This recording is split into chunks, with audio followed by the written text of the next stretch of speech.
Dag luisteraar. Van zomer is Nederlands dames voetbalelftal Europees kampioen worden. Da Oranje het tweede wedstrijd speelt haar, schreef ik het volgende verhaaltje.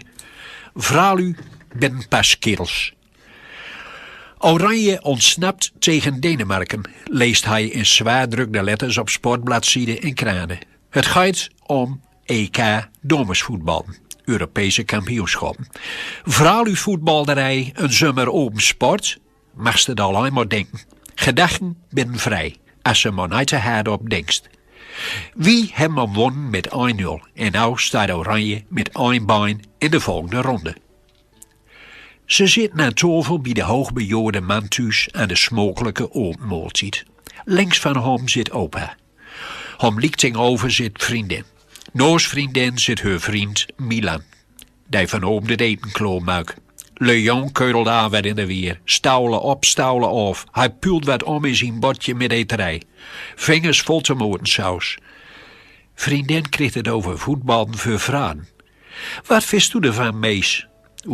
Uit kijkt maar antwoord geven. Ach, wat zou ik zeggen, begon hij voorzichtig. Man, die voetballen ben watjes, komt ze fel uit de houken. Oei, dat temperament van haar. Waarom is die voetbalderij voor man toch zo belangrijk? Net of er niks interessants op de wereld bestaat. En waarom wordt er zo weinig aandacht geschonken aan damesvoetballen? Ben dames een spier minder? Mees kijkt naar opa Noostom. Al man is dovig en zit lekker te smikselen. Al zijn verstand hebben bij zijn etensbord. Hij is een voetballijfhebber op en top. Lekker, zei de zachtjes. Mees kijkt naar Milan, om schuinsting over. Bij zijn wijten geeft hij maar weinig om voetbal. Onderzuikend kijkt Milan hem aan en zwicht.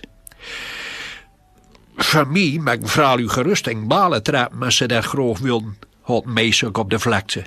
Zij ervoor overeen, dat moet er ook nog bij komen mee, dat kerels ons voor beiden wilden om voetballen te gaan. Dat zal wat wezen.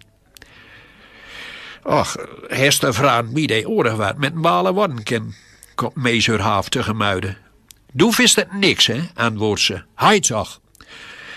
Hij was niet dat ze zo dik mokken kon om de edele voetbalsport. Eerlijk gezegd, ik ben eigenlijk alleen maar weer om naar wedstrijden te kijken die de man speelt worden. Misschien mag ik toch foker. Kerels, dat ben misselijke en verweerde kinderen als ze in het veld achter een bal aanrennen. Ze gaan met minst of geringste liggen en gilt met gieren uit. Wat een kleinzierigheid. Dat zegt bij vrouwen uit. Die daalden uit en accepteren net zo makkelijk. Zonder een onvertogen woord. Kerels spijten elkaar in het gezichten en probeerden elkaar een koord aan te naaien. Bah, walgelijk. Shirtje wisselen, dat vindt mannen over het algemeen het mooiste van damesvoetballen, bruikt hij de achterholde dodowner en dodelijk er de spiet van wat hij zegt het.